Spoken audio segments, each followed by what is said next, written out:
दोस्तों पिछली क्लास में हमने ये सीख लिया था कि नाउन क्या होता है, प्रोनाउन के बारे में थोड़ा सा पढ़ना है। अभी वर्ब देख लिया था हमने, सब्जेक्ट भी जानना सीख गए थे। ठीक है, अब हम ये जानते हैं कि सब्जेक्ट जैसे हमारा दिया हुआ है वो किस जेंडर का है। हम इस वीडियो में जेंडर पढ़ने वाले हैं, जेंडर की परिभाषा पढ़ने वाले हैं, जेंडर के प्रकार पढ़ने वाले हैं। नमस्कार दोस्तों, मैं अजय स्वागत करता हूँ आपका JMD ई लर्निंग की इस इंग्लिश क्लास में। तो शुरू करते हैं। देखिए दोस्तों, जेंडर शब्द है, इसका हिंदी शाब्दिक अर्थ जो होता है वो होता है लिंग। जेंडर का जो अर्थ होता है हिंदी में वो होता है लिंग। ठीक है, अब इसकी परिभाषा अगर दी जाए तो सीधी सीधी बात है कि दिए गए वाक्य में या वाक्य ना भी दिया हो तो भी संज्ञा, सर्वनाम या फिर कोई क्रिया दी गई हो। ठीक है, संज्ञा, सर्वनाम या कोई क्रिया दी गई हो, उसे देख करके उसके जिस जाति का बोध हो, यानी पुरुष जाति, स्त्री जाति या कोई अन्य जाति का बोध हो, तो वही उसका जेंडर होता है। ठीक है, इसकी अगर हम परिभाषा लिखना चाहें तो हम ये लिख सकते हैं कि दिए गए संज्ञा का सर्वनाम, राइटिंग तो मेरी बहुत अच्छी नहीं है फिर भी समझ में आएगा आपको। ठीक है, दिए गए संज्ञा, सर्वनाम या क्रिया से जिस जाति का बोध, जिस जाति, समझने के लिए हम लिखे दे रहे हैं ब्रैकेट में, पुरुष, स्त्री या अन्य किसी, जिस जाति का बोध हो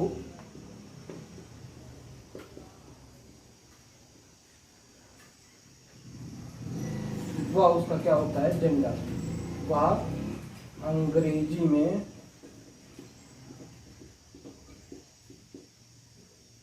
उसका जेंडर होता है।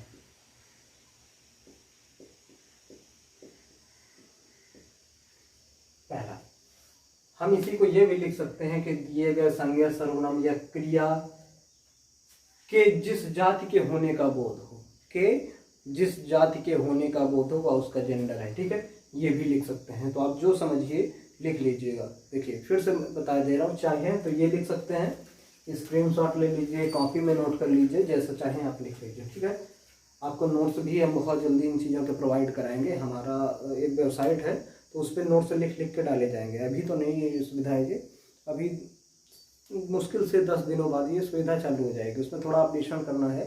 तो जैसे साइट हमारी पूरी अपडेट हो जाती है पूरी तरह से, आपको हर चीज़ के क्वेश्चन, नोट्स, ये सारा कुछ मिलना स्टार्ट हो जाएगा। ठीक है, लिंक दे दिया जाएगा उस टाइम पे। फिर तो दिए गए संज्ञा, सर्वनाम या क्रिया से जिस जाति का बोध होता है या क्रिया के जिस जाति के होने का बोध होता है वह उसका जेंडर होता है। ठीक, अब इसका आगे का थोड़ा सा समझते हैं कि जेंडर कितने प्रकार के होते हैं।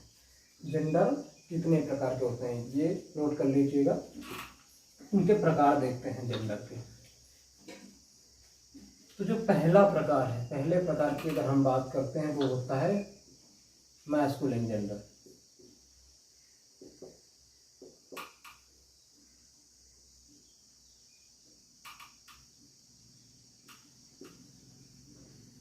मैस्कुलिन जेंडर, ठीक है, यानी पुरुषवाचक या बोलो या फिर पुल्लिंग बोलो।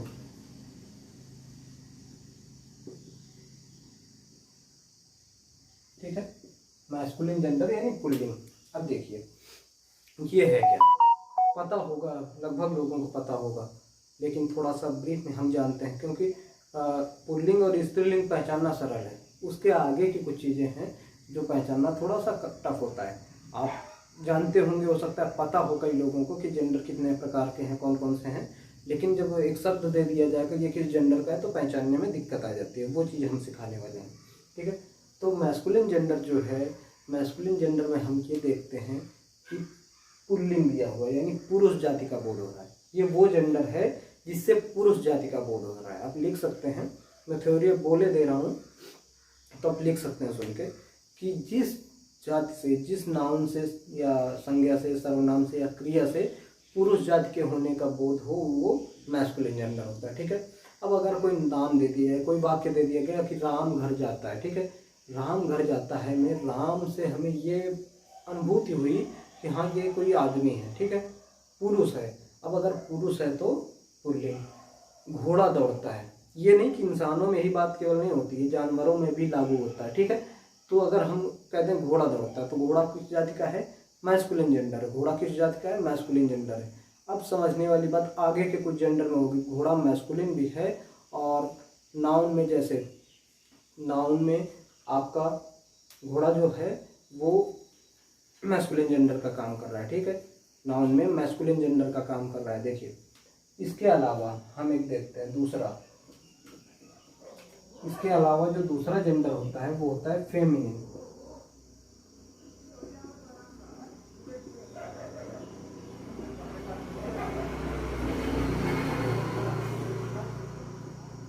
स्त्रीलिंग,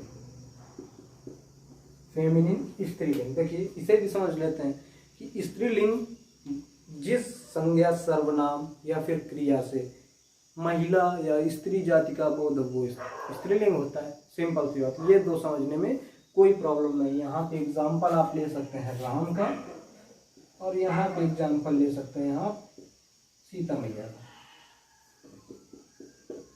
या मोहिनी का, कुछ भी आप ले लें। ठीक है। जो अगला हम देखने वाले हैं वो कुछ इस तरह से है। अगला जो जेंडर है वो है हमारा कॉमन जेंडर। यही समझना है, कॉमन और न्यूटर। देखिए, सबसे ज्यादा जो समझना है हमें कॉमन जेंडर। कॉमन जेंडर यानी उभयलिंग। कौन सा लिंग? उभयलिंग।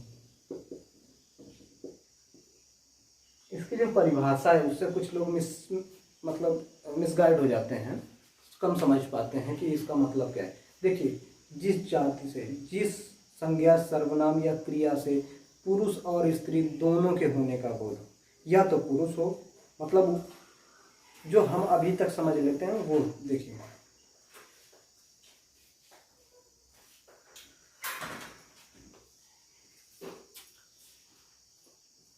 जो इसकी परिभाषा दी जाती है वो ये दी जाती है कि जिस किसी संज्ञा, सर्वनाम या फिर क्रिया से पुरुष और स्त्री दोनों के होने का बोध हो। ठीक है। तो हम ऐसा कुछ समझ लेते हैं, बता दे रहा हूँ। जैसे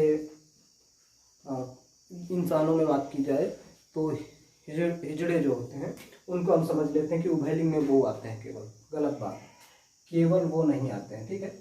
इसमें ये नहीं होता है कि कोई एक बंदा है और वही पुरुष भी है, पुरुष, और वही स्त्री भी है। ऐसा केवल ये अवधारणा जो है वो गलत है, वो चीज़ गलत है।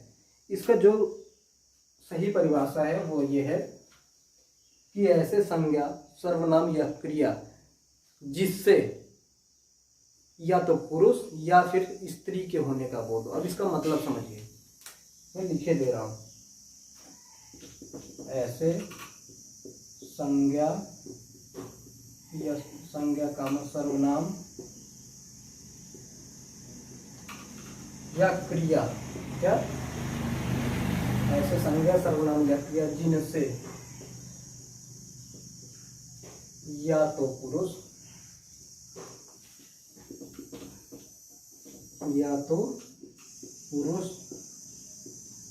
या स्त्री जाति का बोध हो, या स्त्री जाति का बोध हो।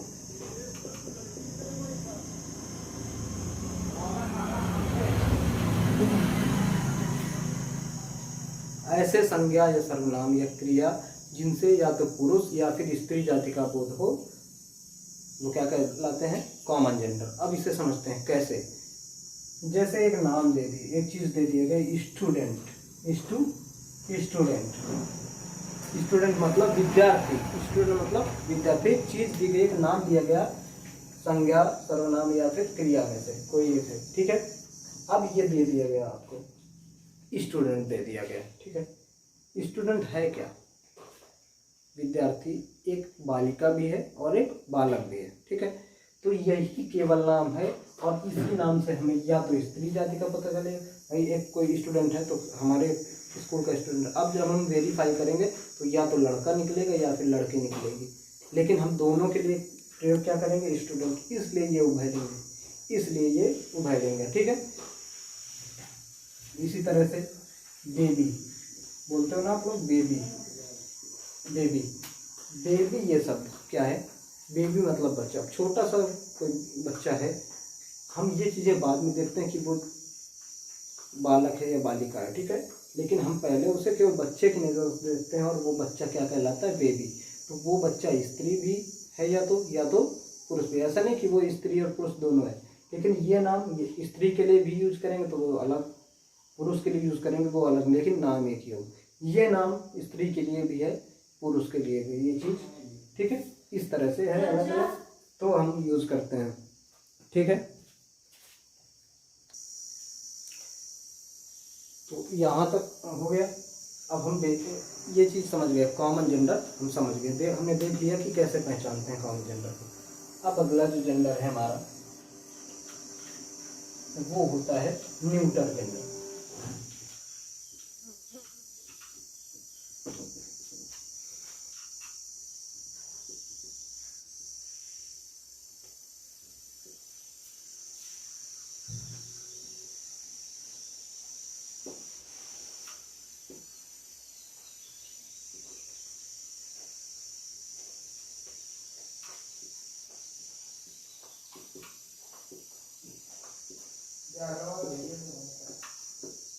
ये क्या है, नपुंसकलिंग, क्या है, नपुंसक।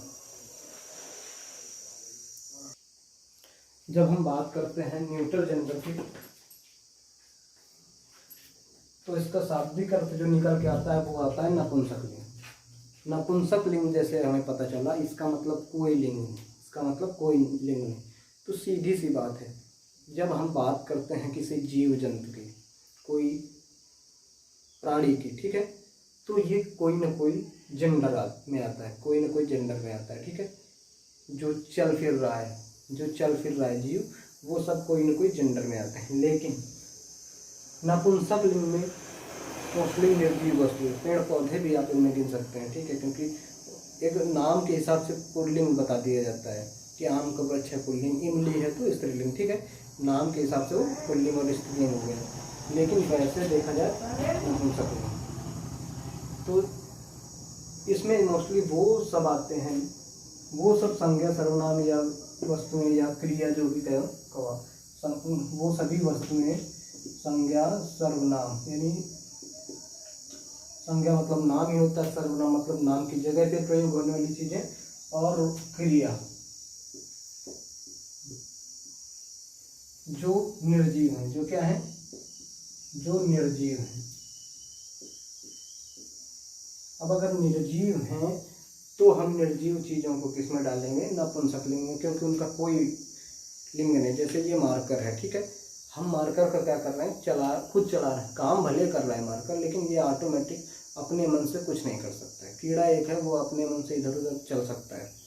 जानवर हैं, हम बांध के भले रखते हैं उन्हें, लेकिन क्या है, अगर उनका मूड है तो तोड़ के निकल लिए, ठीक है, किसने रोका है, तो तोड़ के वो जा सकते हैं, उनका मन है, क्योंकि वो चल फिर रहा है अपने मन से, आप नहीं चला रहे हैं, आप उनको निर्देश दे देते हैं, ठीक है, कंट्रोल करते हैं उनको, हड़का के, डांट के, बांध के या किसी तरह से आप कंट्रोल में रखते हैं, ठीक है। लेकिन अगर उनका मन चले, दिमाग है, वो सोच सकते हैं, इनमें ऐसा कुछ नहीं है, ठीक है।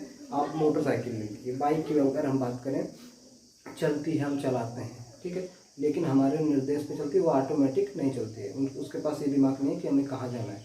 रोबोट है, रोबोट में हम प्रोग्राम सेट करते हैं, ठीक है, रोबोट में प्रोग्राम बना सेट करते हैं, कंप्यूटर हम निर्देश देते हैं, काम करता है, ह्यूमन दिमाग की तरह चल रहा है, हमसे तेज कैलकुलेशंस कर रहा है, लेकिन वो क्या है, हमारे निर्देश पे चल रहा है। तो ये सारी चीज़ें क्या है, नपुंसकलिंग, इस तरह की जो चीज़ें हैं वो नपुंसकलिंग है।